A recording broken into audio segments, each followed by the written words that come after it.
இப்போ இந்த விஷயத்தில் இவருக்கு 2லேருந்து 4 சீட்டு வரை கொடுத்து அதில் உதயசூரியனில் நிற்க வேண்டும் என்று சொன்னார்களாம். இவர் என்ன சொல்லிட்டாரு, எனக்கும் என் கட்சி மக்களுக்கும் டார்ச் லைட்டு தான் இது, அதனால உதயசூரியனில் நிற்க மாட்டேன்னு சொல்லியிருக்காரு. இது உதயசூரியனில் நிற்கிற மற்ற கட்சிகள் எல்லாம் காலை வர்றாரான்னு தெரில, வைகோ உட்பட.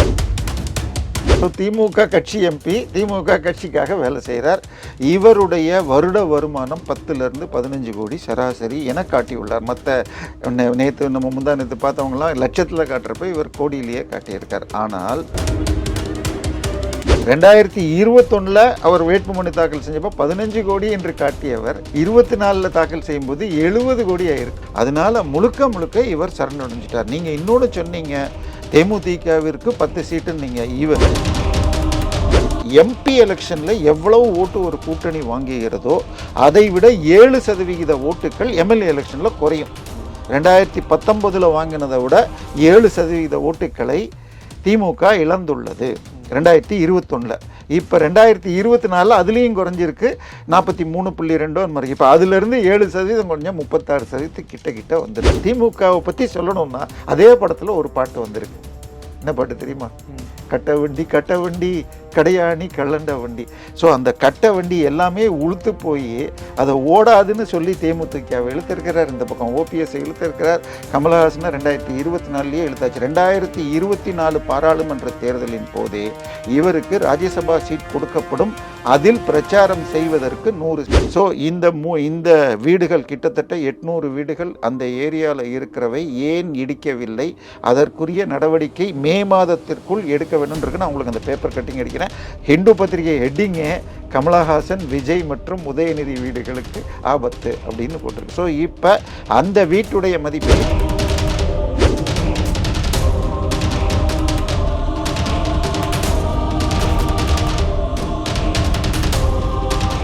ரியல் ஒன் உறவுகளே, நடுநிலையோடு பொறுப்புடன் செய்திகளை வழங்கி பல லட்சக்கணக்கான மக்களின் நம்பிக்கையை பெற்ற நமது சேனலின் வளர்ச்சிக்கு உங்கள் ஆதரவு தேவை. இந்த ஊடக பயணம் தொடர்ந்து வலுப்பெற திரையில் தெரியும் QR கோட் ஸ்கேன் செய்தோ அல்லது டிஸ்கிரிப்ஷனில் உள்ள வங்கி விவரங்கள் மூலம் உங்களால் முடிந்த அளவு சப்போர்ட் செய்யுங்கள். உங்கள் ஒவ்வொரு ஆதரவும் நமது குரலை இன்னும் பல லட்சம் பேரிடம் கொண்டு செல்ல உதவும். ரியல் ஒன் நேயர்களுக்கு வணக்கம். இன்று நம்மளுடைய நேர்காணலுக்கு அரசியல் விமர்சகரான திரு தேவப்பிரியா அவர்கள் இணைஞ்சிருக்காங்க. சார் வணக்கம். வணக்கம். நேற்று தியாகமல்ல கடமை அப்படின்னு சொல்லி கமல் அவர்கள்ட்டேருந்து வந்த அறிக்கை, எந்த தொகுதியிலையும் போட்டியிடல, திமுக கட்சியினருக்கு என்னுடைய பிரச்சாரம் இருக்கும், நம்ம அடுத்து முதல்வர் பதவியேற்பு விழாவில் சந்திக்கலாம் அப்படிங்கிற மாதிரி ஒரு விஷயம் சொல்லியிருந்தார்.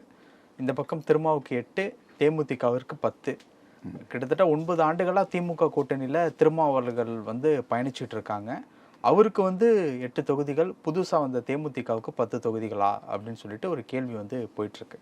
இது ஒரு தனி கதைன்னு வச்சிடலாம். இப்போ கமல் அவர்கள் எந்த தொகுதியிலையும் போட்டியிடாமல் போனதனுடைய பின்னணி காரணம் என்ன? நீங்கள் சொன்னதில் ஒன்று தெளிவாக தேமுதிக மேடமுடைய பிஏவிடம் பேசிய என் நண்பரிடம் 10+1 என்று சொல்லப்பட்டதுன்னு கொடுத்துருக்கேன். நம்ம வாசகர்கள் போய் பார்க்கலாம், பார்வையாளர்கள் ரியல் ஒன்றில் போய் பார்க்கலாம். சரியா? முன்னால் நம்ம பழசு கொடுத்தது. இப்போ இந்த விஷயத்தில் இவருக்கு 2லேருந்து 4 சீட்டு வரை கொடுத்து அதில் உதயசூரியனில் நிற்க வேண்டும் என்று சொன்னார்களாம். இவர் என்ன சொல்லிட்டாரு, எனக்கும் என் கட்சி மக்களுக்கும் டார்ச் லைட்டு தான் இது, அதனால உதயசூரியனில் நிற்க மாட்டேன்னு சொல்லியிருக்காரு. இது உதயசூரியனில் நிற்கிற மற்ற கட்சிகள் எல்லாம் காலை வர்றாரான்னு தெரில, வைகோ உட்பட எல்லாரையும் இன்டைரக்டாக திட்டுறாரான்னு தெரில. சார் ஒன்று புரிஞ்சுக்கங்க, ஒருவருடைய இவர் என்ன சொல்லிட்டாரு, கடமைன்ட்டீங்க. இப்போ நீங்கள் உங்களுக்கு என்ன வேலை பார்க்குறது? இங்கே டிபேட் எடுக்கணும், இல்லைன்னா வெளியில் போய் மக்கள் கருத்து கேட்குறது, இந்த மாதிரி பண்ணணும். அவருக்கு யார் பணம் கொடுக்குறாங்களோ அவங்க சொல்கிறத செய்கிறாரு. பணம் வாங்கிட்டாரா? ஏன் சார், அவருடைய இது நான் உங்களுக்கு அனுப்புகிறேன், தயவுசெய்து மக்களுக்கு ஷேர் பண்ணுங்கள். அவர் 2024 இப்போ என்ன இருக்கார், ராஜ்யசபா எம்பியாக இருக்கார். ராஜ்யசபா எம்பியை தேர்ந்தெடுக்க வேண்டும் என்றால் 36 எம்எல்ஏக்கள் தேர்ந்தெடுத்தால் 6 வருஷத்துக்கு ராஜ்யசபா உறுப்பினர் ஆகலாம். அப்போ இவருக்கு இவர்கிட்ட ஒரு எம்எல்ஏ இருக்காங்களா? இவர் இப்போ எந்த கட்சியிலேருந்து ராஜ்யசபா எம்பி? திமுக. ஸோ திமுக கட்சி எம்பி திமுக கட்சிக்காக வேலை செய்கிறார். இவருடைய வருட வருமானம் 10லேருந்து 15 கோடி சராசரி என காட்டியுள்ளார். மற்ற நேற்று நம்ம முந்தா நேற்று பார்த்தவங்களாம் லட்சத்தில் காட்டுறப்ப இவர் கோடியிலேயே காட்டியிருக்கார். ஆனால் 2021 அவர் வேட்புமனு தாக்கல் செஞ்சப்போ 15 கோடி என்று காட்டியவர் 24 தாக்கல் செய்யும்போது 70 கோடி ஆயிருக்கு. ரெட் ஜெயண்ட் அள்ளி தருகிறது. அதனால ஸோ அவர் இன்னைக்கு இப்போ ஏதாவது ஒரு பெரிய படம் தியேட்டரில் ரிலீஸ் ஆகணும்னா அது எப்படி ரிலீஸ் ஆக முடியும்? தமிழகத்தின் 80% தியேட்டர்களை ஒரு கார்ப்பரேட் குடும்பம் கட்டுப்படுத்துகிறது, சிகப்பு அரக்கன். சரியா? ஸோ இன்னும் அதை தாண்டி அவர் கடைசியாக எடுத்த பெரிய படம் அவர் ஓன் ப்ரொடக்ஷனில் இல்லை, அது விட்டுருங்க. நான் சொல்கிறது அது அவருடைய ஓன் ப்ரொடக்ஷனான்னு எனக்கு தெரியல. 3 ப்ரொடக்ஷன் கம்பெனி சேர்ந்து பண்ணாங்க. பட் அவர் பண்ணது அமரன். இப்போ அந்த படமே அவர் இவங்க ரெட் ஜெயண்ட் வெளியிடவில்லை என்றால் அந்த படம் ஓடி இருக்காது. அதை எதிர்த்து மனிதநேய மக்கள் கட்சி மற்றவர்கள் எல்லாம் போராடி அதை வெளியில் இது பண்ணணும்னு போராட்டம் நடத்தி கூட அது தடுக்கப்பட்டது. திரு ஸ்டாலின் அவர்களே அதுக்கு ரிவ்யூலாம் கொடுத்திருந்தார். ஸோ முழுக்க அந்த 70 கோடியில் இது அமரன் ஓடுவதற்கு முழு காரணம் இவர் நம்மவர் சின்னவரிடம் சரண்டர் ஆனதால் தான். அதுக்கு முன்னாடியே விக்ரம் 2 ஓடுறது எல்லாமே ரெட் ஜெயண்ட் வழியாக தான். அதனால முழுக்க இவர் சரணடைஞ்சிட்டார். நீங்கள் இன்னொன்று சொன்னீங்க, தேமுதிகவிற்கு 10 சீட்டுன்னு. நீங்கள் தேமுதிகவும் இவங்களும் தேர்தலில் நிற்கிறாங்க, 2 கூட்டணியாக நிற்கிறாங்க. எப்போ? 2021 தனியாக.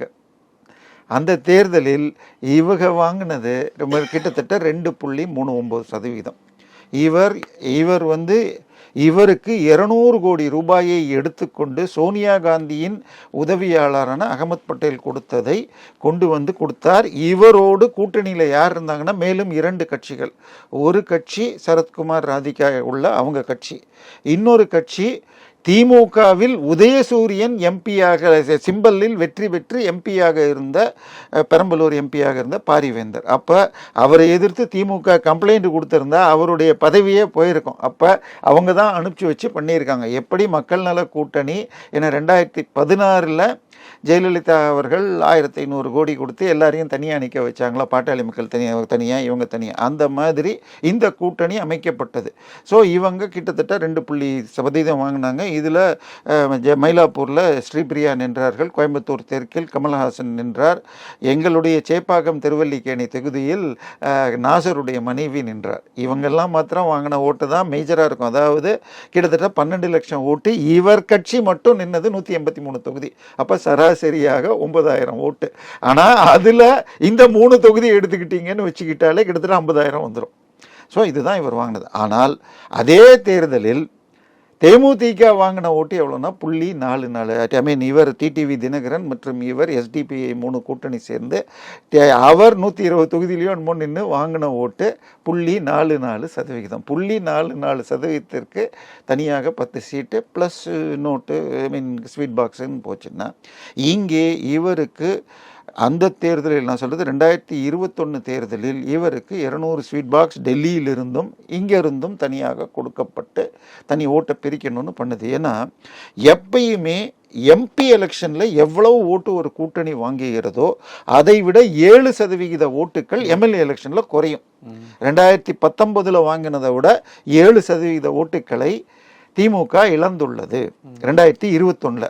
இப்போ 2024 அதுலேயும் குறைஞ்சிருக்கு, 43.2 மாதிரி. இப்போ அதுலேருந்து 7% கொஞ்சம் 36% கிட்ட வந்துடுது. ஸோ இப்போ கமலஹாசனால் ஒன்றும் தேராது. ஏற்கனவே கமலஹாசன் பிராமணர் என்று மயிலாப்பூர் ஓட்டு வரும்னா அதுக்கு பதிலாக மைத்ரேயன் இழுத்துருக்காங்க. எல்லா ஜாதியிலிருந்தும் இவங்க இழுத்துருக்காங்க. பிராமணர் ஓட்டுக்கு மைத்ரேயன், தெலுங்கு நாயுடு ஓட்டுகளுக்கு தேமுதிக, முஸ்லீம் ஓட்டுகளுக்கு அன்வர் ராஜா அப்படின்னு இன்னும் சில பேர் இழுத்துருக்காங்க. கிறிஸ்டின் ஓட்டுக்கு கிறிஸ்டின் நாடார் ஓட்டுக்கு மனோஜ் பாண்டியன், இப்படி பல பேர் இழுத்துருக்காங்க. ஸோ இது இவர் கூட்டம் சேர்க்குறதுனா இன்றைக்கி ரொம்ப கஷ்டமாக இருக்குங்க. கூட்டமும் நோட்டு கொடுக்குறாங்க, ஸ்வீட்டாக கிஃப்ட் ஹேம்பர் கொடுக்குறாங்க, வீரன் பாட்டிலோடு கொடுக்குறாங்க. அப்படியெல்லாம் கொடுத்தா கூட கூட்டம் சேர்க்க முடியாமல் அப்புறமா இன்ஃப்ளூயன்ஸ், நம்மலாம் கஷ்டப்பட்டு பேசுகிறோம். இன்ஃப்ளூயன்ஸுக்கு 25,000 ரூபா கொடுத்து கரூர் கூட்டத்தில் 1 லட்சம் சேர் ஓட்டு ஃபில்லப் ஆகி வெளியில் 1.5 லட்சம் சேர் மக்கள் நின்னார்கள்னு ஒரு 50 இன்ஃப்ளூயன்சர்ஸ் போட்டாங்க. அதில் 2 பேருக்கு ஃபாலோயர்ஸ் போய் அப்புறம் நாங்கள் இனிமேல் சொல்ல மாட்டோம், அந்த பதிவை நீக்கிட்டேன்னு அதுக்காக ஒரு வீடியோ போட்டதும் என்கிட்ட நான் சேவ் பண்ணி வச்சுருக்கேன். ஸோ இவரை பொறுத்தவரை நல்ல நடிகர். நான் சின்ன வயசில் நான் சினிமா பார்க்குறது ரொம்ப கம்மி. பட் என்னுடைய காலேஜ் காலத்தில் தான் இவருடைய உச்சம் இருந்தது. அந்த பக்கம் ரஜினியோடு போட்டுக்கொண்டு இவர் இன்றைக்கும் இது ஹாப்பி நியூ இயர்னால் இவருடைய அந்த சகலகலா உள்ள பாட்டு தான். ஆனால் இப்போ இவர் யாரை ஆதரிக்கிறாருங்க? திமுகவை பற்றி சொல்லணும்னா அதே படத்தில் ஒரு பாட்டு வந்திருக்கு. என்ன பாட்டு தெரியுமா? கட்ட வண்டி கடையாணி கள்ளண்ட வண்டி. ஸோ அந்த கட்ட வண்டி எல்லாமே உளுத்து போய் அதை ஓடாதுன்னு சொல்லி தேமுதிகவை இழுத்திருக்கிறார். இந்த பக்கம் ஓபிஎஸ் இழுத்திருக்கிறார். கமலஹாசனை 2024 இழுத்தாச்சு. 2024 பாராளுமன்ற தேர்தலின் போதே இவருக்கு ராஜ்யசபா சீட் கொடுக்கப்படும், அதில் பிரச்சாரம் செய்வதற்கு 100 ஸ்வீட் பாக்ஸுகள் என்று பேசப்பட்டது. ஸோ இந்த முறையும் அதே போல் பேசப்பட்டிருக்கலாம். ஸோ இவருக்கு ஒரு பக்கம் படம் ரிலீஸ் ஆகுது, இன்னொரு பக்கம் இது. இவருடைய அஃபிடவிட்டில் இன்னொரு பிரச்சனை போன மாதம் நம்ம பேசியிருக்கோம்னு நினைக்கிறேன். ஈசிஆரில் திருவான்மியூர் முதல் உத்தண்டித்த கோவளம் வரை உள்ள பகுதிகள் இடது பக்கம் இருக்கிறது முழுக்க அன்னப்ரூவ்டு. இவருடைய அந்த பங்களா, இவர் முக்கியமாக 3 சொத்து காட்டுறார். ஒன்று அவருக்கு இங்கே தேனம்பேட்டில் இருக்கிற ஆழ்வார்பேட்டை அந்த சிக்னல் கிட்ட இருக்கிற வீடு. ரெண்டாவதாக இவருக்கு ஒரு 40 ஏக்கர் கொடைக்கானலில் வில்பட்டிங்கிற ஏரியாவில் இருக்கிற ஒரு பாஷ் ஏரியாவில் 40 ஏக்கர். அது அக்ரிகல்ச்சர்னு காட்டுறாரு, பட் அது அக்ரிகல்ச்சர் கிடையாது, மோஸ்ட்லி இதுதான். இதை தாண்டி இவருக்கு நம்ம ஆஃபீஸு ஒரு கிரவுண்டில் இருக்கும். இவர் ஒரு சின்ன பங்களா வச்சுருக்காரு நீலாங்கரையில். ஒரு 88,000 சதுரடி அடிமனை, 15,000 ஸ்கொயர் ஃபீட்டில் பங்களா. அந்த பங்களா சட்டவிரோதமாக கட்டப்பட்டுள்ளது என 100க்கும் மேல், அந்த இவருடைய தனி வீடு இல்லை, அவருக்கு இருக்குது, விஜய் அங்கிளுக்கு இருக்குது, அதுக்கப்புறம் உதயநிதி அவங்கெல்லாம் வந்து பழைய வீடு. உதயநிதி சார் 2020க்கு அப்புறம், இந்த வழக்கு 2016 நடக்குது. உதயநிதி 2020க்கு அப்புறம் கட்டினது. அதை பற்றி அவர் பேட்டி கூட கொடுத்துருப்பார். உதயநிதி வந்து அந்த வீட்டுக்கு அம்மா வந்து பார்த்தாங்க, எங்கடா பூஜாரன்னு கேட்டாங்க அப்படிங்கிற ஒரு பேட்டிலாம் வந்திருக்கும்.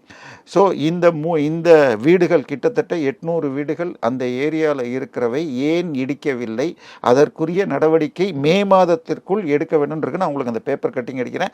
ஹிந்து பத்திரிகை ஹெட்டிங்கே கமலஹாசன், விஜய் மற்றும் உதயநிதி வீடுகளுக்கு ஆபத்து அப்படின்னு போட்டிருக்கு. ஸோ இப்போ அந்த வீட்டுடைய மதிப்பெண் இவர் 112 கோடின்னு காட்டியிருக்கார். நீலாங்கரையில் இருக்கிற அவருடைய பங்களாவை 112 கோடின்னு காட்டியிருக்கார். ஆனால் இன்றைக்கு நீலாங்கரையில் ஒரு கிரவுண்டு அங்கே 4 கோடின்னு போட்டுக்கிட்டிங்கன்னா கிட்டத்தட்ட 4 × 36 இடம் வரைக்குமே உங்களுக்கு வந்து 80 கோடியை தாண்டும். அவர் கட்டியிருக்கிற பில்டிங் அவர் 35 கோடி கட்டினதாக சொல்கிறார். அது கிட்டத்தட்ட 75 கோடிக்கு போகும். ஸோ 200 கோடி, 150லேருந்து 200 கோடி அந்த பங்களா. அதில் இல்லீகலாக கட்டப்பட்டது. பில்லர் ஃபவுண்டேஷனை போட்டு சிஆர்செட்டில் கட்டக்கூடாது. இது கூட ஈசிஆரில் இல்லை, கொஞ்சம் உள்ளே தான் வரும். பீச்சுக்கிட்டே இருக்குது, அங்கேருந்து மாடியிலேருந்து பார்த்தா பீச் தெரியும். ஆனால் முழுக்க சிஆர்செட்டில் வரும். அது சட்டவிரோதமாகும். அங்கே பில்லர் ஃபவுண்டேஷனை போட்டு கட்டியிருந்தால் கண்டிப்பாக அதுக்கு என்ன ஆகும்னு தெரியாது. ஸோ இதெல்லாம் யோசித்து தான் அவர் சரண்டர் ஆயிட்டார். ஸோ அவர் கடமைன்னு சொல்லிட்டார். ஏனால் அங்கே பணம் வாங்கிவிட்டார். தன்னுடைய பல வருட சொத்தான, ஏன்னா அவருக்கு அவர் பேரில் இந்த 3 சொத்து தான். இது ஒன்று, இன்னொன்று ஒரு கமர்ஷியல் ப்ராப்பர்ட்டி ஒன்று ஏதோ ஓய்மாரில் காட்டுறார். இதை தவிரவும் நானே 2012-13 வாக்கில் அவர் கொஞ்சம் சிக்கலில் இருந்த பொழுது ஒரு இது மூலமாக அவர் இது எல்டாம்ஸ் ரோடு இதில் கனரா பேங்க்கில் லோனில் இத்தனை ப்ராப்பர்ட்டி இருக்குன்னு ஒரு 7-8 அதெல்லாம் இதில் காட்டல. இப்போ இவர் நான் சொல்கிறது உங்களுக்கு அனுப்புகிறேன் அவர் என்னென்ன சொத்துன்னு. அவர் அது தவிர இது மூவபிள் அசட்ஸ்ன்னு சொல்லி ஒரு BMW கார் உட்பட சில நகைகள் எல்லாம் பேங்க்கில் ஒரு டெபாசிட்னு சேர்த்து ஒரு 40 கோடி கட்டுறாரு. கடனாக ஒரு 40 கோடின்னு கட்டுறாரு. சரி, இதெல்லாம் தாண்டி இப்போ நீங்கள் உங்கள் இது ப்ரீபெய்டா போஸ்ட்பெய்டா ஃபோனு ப்ரீபெய்டு அப்புறம் அப்ராக்சிமேட்டாக 250 ரூபா மாதத்துக்கு போடுறீங்க. 250 ரூபாவில் 18% ஜிஎஸ்டி. அப்போ நானும் நீங்களும் 50 ரூபா 45 ரூபா கட்டுறோம். ஆனால் இந்த கோடிகளில் சம்பாதிப்பவர்கள் அதை கொடுக்கறதுக்கு அழுகுறாங்க. நம்ம மாதத்துக்கு 25,000 ரூபா சராசரியாக சம்பாதிக்கிறவங்க ரொம்ப சர்வசாதாரணம். மினிமம் இது இல்லாமல் யாரும் இருக்க முடியாது. இதுக்கு 45 ரூபா நம்ம கட்டுறோம். இவர் என்ன பண்ணுறாரு, இதில் விளம்பரத்தில் நடிக்கிறார். என்னது, போத்தீஸில் 2015 வாக்கில் தீபாவளிக்காக ஒரு ஸ்பெஷல், அதில் 15 கோடியோ 16 கோடியோ வாங்கிட்டு ஒரு அறிக்கை வருகிறது. அந்த முழு பணத்தையும் எய்ட்ஸில் பாதிக்கப்பட்ட குழந்தைகளுக்கு கொடுக்கிறேன்னு ஒரு ட்ரஸ்ட்டு. அப்புறம் செக் பண்ணால் அந்த ட்ரஸ்ட்டுக்கு 2 ட்ரஸ்டி, இவர் ஒன்று, இன்னொன்று ஹலோ எஃப்எம் நிகழ்ச்சி ஆரம்பித்த ராஜீவ் நம்பியார்னு ஒருத்தர். அதுக்கப்புறம் ஒரு 4 நாள் கழித்து அந்த நம்பியார் வந்து ஒரு அறிக்கை, அந்த லெட்டரேட்லேயே வந்து பெட்ரால் தான் பிள்ளையான அந்த ட்ரஸ்ட்டு பேரில் இந்த 15 கோடியும் அதுக்கு கொடுத்துட்டாருன்னு வந்து. அதுக்கப்புறம் 4 நாள் கழித்து அது ஃபேக்கு, அவர் கொடுக்கல. என்னென்னா யாரோ ஒரு ஆடிட்டர் சொன்னாராம், ஒரு ட்ரஸ்ட்டை போட்டு இதில் போட்டால் வரி வராது, அதுக்கப்புறம் அது வேறு விதமாக எடுத்துருவோம் சொத்து ஏதாவது வாங்கிறதுக்குன்னு. அது கொடுக்கலன்னு வந்து இன்றைக்கி அந்த ட்ரஸ்ட் இருக்குது, ஆனால் அந்த பணத்தை கொடுக்கல. ஸோ இந்த மாதிரி வேலைகளும் செய்துள்ளார். பட் நல்ல நடிகர், அவர் கட்சி ஆரம்பித்த உடனே மதுரையில் கூட்டிய கூட்டம் விஜயகாந்த் அதே மாதிரி ஆரம்பித்த மாதிரி கிட்டத்தட்ட 5 லட்சத்துக்கு மேலே நம்ம விஜய்க்கு வந்ததை விட அதிகமாக வந்தது. 2019 தேர்தலில் 3.6, 2021 2.6 வாங்கியிருக்கார். ஆனால் இப்போ முழுக்க அடகு வச்சுட்டார். அவர் ஈவேரா கொள்கைன்னு வேற சொல்லிப்பார். அப்புறம் கடவுள் இருக்காரான்னு சொல்ல இருந்தால் நல்லாயிருக்கும், ஐ மீன் இல்லைன்னு தான் நினைக்கிறேன், ஆனால் இருக்காருன்னா நல்லா இருக்கு அப்படிங்கிற மாதிரி ஏதோ சொல்லுவார். ஸோ எல்லா சிக்கல்லையும் மாட்டியிருக்கார். ஆனால் பிழைப்புவாதத்தில் பிளவுவாதம் செய்யும் திமுகவோடு பிழைப்புவாதத்தில் இணைந்துள்ளார். பல விஷயங்கள் பேசணும். நேரத்துக்கு ரொம்ப நன்றி சார். ரியல் ஒன் உறவுகளே, நடுநிலையோடு பொறுப்புடன் செய்திகளை வழங்கி பல லட்சக்கணக்கான மக்களின் நம்பிக்கையை பெற்ற நமது சேனலின் வளர்ச்சிக்கு உங்கள் ஆதரவு தேவை. இந்த ஊடக பயணம் தொடர்ந்து வலுப்பெற திரையில் தெரியும் QR கோட் ஸ்கேன் செய்தோ அல்லது டிஸ்கிரிப்ஷனில் உள்ள வங்கி விவரங்கள் மூலம் உங்களால் முடிந்த அளவு சப்போர்ட் செய்யுங்கள். உங்கள் ஒவ்வொரு ஆதரவும் நமது குரலை இன்னும் பல லட்சம் பேரிடம் கொண்டு செல்ல உதவும். உங்கள் பிசினஸ் இன்னும் அதிக மக்களை சென்றடைய வேண்டுமா? இன்றைய டிஜிட்டல் உலகில் சரியான ப்ரமோஷன் தான் வெற்றியின் முதல் படி. தமிழகம் முழுவதும் பல லட்சக்கணக்கான பார்வையாளர்களை தினமும் சென்றடையும் ரியல் ஒன் யூடியூப் சேனல்களில் உங்கள் பிசினஸ் இனி எல்லோரும் அறியட்டும். குறைந்த செலவில் அதிக ரீச். உங்கள் பிராண்டுக்கு நம்பிக்கையும் வளர்ச்சியும் சேர்க்க இன்றே எங்களை தொடர்பு கொள்ளுங்கள். 928 00 8714.